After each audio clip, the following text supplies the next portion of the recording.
सो चेन्नई के नए कैप्टन हैं MS धोनी। पुराने कैप्टन भी MS धोनी ही थे। बीच में एक दो कैप्टन आ जाते हैं लाइक रविंद्र जडेजा, ऋतुराज गायकवाड़, चलता रहता है। ये कैप्टन MS धोनी रहने वाले हैं। एक दो मीम्स में देख रहा था जिसमें बोला जा रहा था ऋतुराज गायकवाड़ बोल रहे हैं, नहीं MS धोनी बोल रहे हैं कि तुम इंजर्ड हो, तो ऋतुराज गायकवाड़ बोल रहे हैं नहीं मैं इंजर्ड नहीं हूँ। धोनी बोल रहे हैं मैं बता रहा हूँ, पूछ नहीं रहा हूँ। ओवरऑल ये तो खैर मजाक की बात है। और ऋतुराज गायकवाड़ को एक इंजरी और सीरियस इंजरी होगी तभी वो पूरी टूर्नामेंट से रोल आउट हो गए हैं और MS धोनी को चेन्नई सुपर किंग्स का कैप्टन बनाया गया है। टेबल पे सबसे नीचे है या फिर सेकंड लास्ट होंगे। MI और चेन्नई दोनों ही सबसे बॉटम पे है। 5 में से 4 मुकाबले दोनों हार चुके हैं। तो क्या कोई टर्न अराउंड होगा धोनी के आ जाने से? और आज तो चेन्नई सुपर किंग्स का मैच भी है, आई थिंक KKR के साथ है, तो इसके बारे में बात करूँगा। लेकिन सबसे पहले कल के मैच के बारे में बात करता हूँ जो कि DC और RCB का था। मेरा प्रेडिक्शन करना नहीं चाहिए। प्रेडिक्शन क्या होता है, कौन पहले जान रहा है एक दिन पहले की या फिर आज के मैच में कौन जीत रहा है। वैसे मैं प्रेडिक्शन करूंगा आज के मैच में, लेकिन ये प्रेडिक्शन बहुत बेकार चीज़ है। मैं नहीं मानता हूँ इन सब चीज़ों में। मेरा प्रेडिक्शन फेल हो गया है।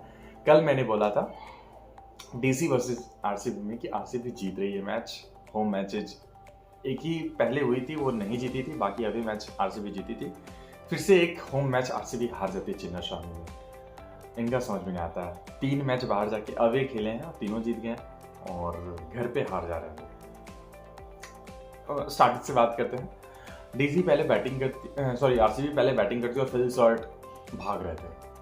छक्के चौके नीचे शॉट के ओवर में करीब 24-25 रन थे। एक नो बॉल भी था। रनों की बरसात हो रही थी और फिर फिल शॉट रन आउट होते हैं। फिर विराट कोहली, युवराज निंगम को आउट हो जाते हैं। देवदत्त पडिक्कल आउट हो जाते हैं। फिर रजत पाटीदार, कुणाल पांड्या आकर के थोड़ा सा एक पार्टनरशिप बिल्ड करने की कोशिश करते हैं। धीरे धीरे स्कोर को 100+ ले जाया जाता है। फिर लास्ट में आकर के टीम डेविड कुछ रन्स बटोरते हैं अक्षर पटेल के ओवर में और कुछ लास्ट के 20वें ओवर में मुकेश कुमार के ओवर में। ओवरऑल ये लोग 160-165 के स्कोर पे पहुंच जाते हैं, जो कि बिलो पार था। इस चिन्नास्वामी की विकेट के लिए तो बिलो पार था। 165 अब चिन्नास्वामी डिफेंड करो तो आपको लिए एक्सेप्शनल बॉलिंग परफॉर्मेंस चाहिए, जो कि स्टार्ट होती है RCB की। जब बॉलिंग स्टार्ट होती है तो दिल्ली के 33 for 3 थे, आई थिंक 30 समथिंग फिर 3 विकेट थे। लेकिन वहां पे फिर KL क्लास राहुल का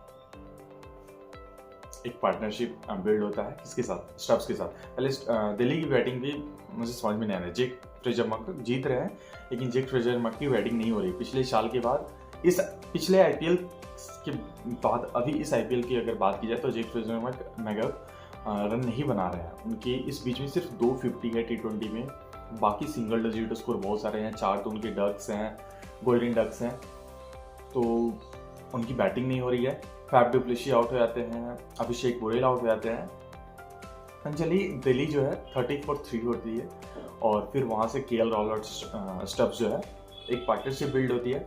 और ये भी कुछ फास्ट नहीं जा रहे थे, मतलब जो DLS पार था उसके नीचे ही था स्कोर और थोड़ा सा बूंदाबंदी होती है। और वहाँ पे मुझे लगता है दिल्ली के लिए टर्न अराउंड था। वहाँ पे अगर मैच रुक जाता तो दिल्ली आ जाती, क्योंकि DLS से नीचे थी उनका स्कोर। और फिर वो कोशिश रही थी कि यार बारिश आ गया, लेकिन बारिश ही आया तो दिल्ली ने फिर वहाँ से पिकअप किया। जैसे ही बूंदाबांदी स्टार्ट हुई, जस्ट अगले ओवर में एट द बिल छक्के चौके लगाना स्टार्ट किया KL राहुल ने। हेजलवुड का ओवर क्लाश, वो ओवर देखने लायक था। चलिए वो पहले DLS पार के DLS का जो स्कोर होता है उसको ऊपर किया और फिर उसके बाद 2-2.5 ओवर पहले ही दिल्ली ये मैच खत्म कर देती है और इस टूर्नामेंट की टेबल टॉपर जो है 2nd नंबर पे है। लेकिन वो 4 में 4 जीती हैं। GT जो है 5 में 4 जीती है, 1 हारी है। उनका नीट रन रेट दिल्ली से ज़्यादा है, इसलिए वो टॉप पे है। 1st नंबर पे, 2nd नंबर पे दिल्ली है, लेकिन 1 मैच कम के लिए दिल्ली। RCB के लिए मुसीबतें बढ़ रही हैं। वो अपने घर पे मैचेस नहीं जीत रहे हैं, लेकिन मुझे लग रहा है जीतेंगे वो घर पे मैचेस इस साल। तो उनका टीम मुझे अच्छा लग रहा है। अभी मैं बोलूँगा प्रेडिक्शन फेल हुआ है, बट मुझे लग रहा है घर पे कोई बहुत बड़ी परेशानी नहीं होने वाली है।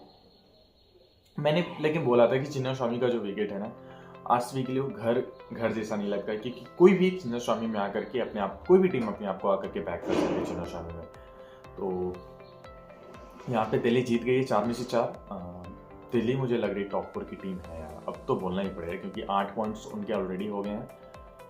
3 विन या 4 विन में तो क्वालिफाई कर जाती हैं। 14 पॉइंट, 16 पॉइंट, 14 पॉइंट के लिए 3 विन्स और चाहिए दिल्ली को। और बहुत ज़्यादा सिक्योर करना है तो 4 या फिर बहुत ज़्यादा 5। तो दिल्ली के लिए रास्ता आसान हो गया, जीटी के लिए आसान हो गया, मेरी टीम के लिए भी आसान होगा। गेस करो अगर आप लोग गेस कर सकते हो तो। आज के मैच के बारे में बात करो तो केकेआर और चेन्नई का मैच है। धोनी आज कैप्टनसी करते नजर आएंगे, लेकिन सब लोग खुश हो रहे हैं कि धोनी कैप्टन बन गए, धोनी कैप्टन बन गए। मुझे लग रहा है कि चेन्नई के लिए चिंता की विषय है। ऋतुराज गायकवाड़ बाहर हुए हैं और वो उनके मुझे लगता है कि स्टार बैटर थे, जो रन बनाने वाले एक बैटर थे जिन पे भरोसा किया जाता था बैटिंग लाइनअप पे। हालांकि उतने ज़्यादा रन नहीं बनाए थे फर्स्ट मैच को अगर छोड़ दिया जाए तो, लेकिन फर्स्ट सेकंड मैच को छोड़ दिया जाए तो। लेकिन मैं बोल रहा था कि ऋतुराज गायकवाड़ को ओपनिंग आना चाहिए। 1 डाउन जो आ रहे हैं, 2 डाउन आ रहे हैं, उन पे नहीं ओपनिंग आओ डेवन कॉनवे या रचिन रविंद्रा की जगह। अब तो खैर वो है ही नहीं, तो अब तो डेवन कॉनवे और रचिन रविंद्रा ही ओपनिंग कर रहा है। और मुझे लगता है 3 नंबर अब शायद राहुल त्रिपाठी को ही खिलाएंगे और शायद अब तो दीपक हुडा की भी जगह बन जाएगा। एनीवे, आज के मैच में प्रेडिक्शन मेरा बात करूँगा केकेआर का। अगर टीम के बारे में बात करें तो उनकी भी सिर्फ 2 विन आई है शायद 5 मैच में 6 मैच में, जो मुझे ओवरऑल उनके मैचेस नहीं पता, लेकिन 2 ही विन है उनकी भी। तो केकेआर टीम ऑन पेपर अगर देखोगे तो अच्छी है। बॉलिंग भी अगर देखोगे तो हाँ कह सकते हो कि उसमें फॉरनर बॉलर में सिर्फ स्पेंसर जॉनसन जो कि पिटाई खा रहे हैं स्पेंसर जॉनसन, लेकिन उनकी बॉलिंग वीक लग रही है ऑन पेपर। लेकिन फिर भी वैभव स्टार्टिंग में जाके स्विंग करते हैं। स्पिन में आपकी अभी स्टार स्पिनर है इंडिया के वरुण चक्रवर्ती, सुनील नरेन, एवरग्रीन। बॉलिंग ठीक ठाक मुझे लगता है। हर्षित राणा ऑन पेपर बॉलिंग थोड़ा सा वीक लग सकता है, लेकिन मेरे हिसाब से ठीक ठाक बॉलिंग है। और लेकिन बैटिंग लाइनअप, इनकी बैटिंग लाइनअप मैं हैदराबाद को पहले कह सकता था, लेकिन उनका बैटिंग देख करके नहीं लग रहा है। लेकिन इनकी बैटिंग लाइनअप है। थोड़ा सा टॉप ऑर्डर में ना थोड़ा सा चेंजेस करे, जैसे रघुवंशी या अजिंक्य रहाणे, दोनों ही अच्छा खेल रहे हैं, लेकिन दोनों ही एक टाइप के बैट्समैन हो जाते हैं, दोनों रन बना रहे हैं। लेकिन और हो ये रहा है कि रिंकू सिंह, आंद्रे रसल, रमनदीप काफ़ी नीचे आते हैं बैटिंग करने के लिए, जो कि इनके फायर पावर है। तो यहाँ पे अगर किसी तरह से, वैसे पिछले मैच में रमनदीप को उन्होंने ऊपर लाने की कोशिश की जो कि सक्सेसफुल नहीं हुआ, बट कुछ तो कर सकते हैं केकेआर अपनी बैटिंग है। बैटिंग वैसे इनकी सॉर्टेड है। बॉलिंग भी थोड़ा सा और, जैसे स्पेंसर जॉनसन की जगह मुझे लगता है अगर स्पिनिंग पिच है तो मोइन अली को ही खिला लेना चाहिए।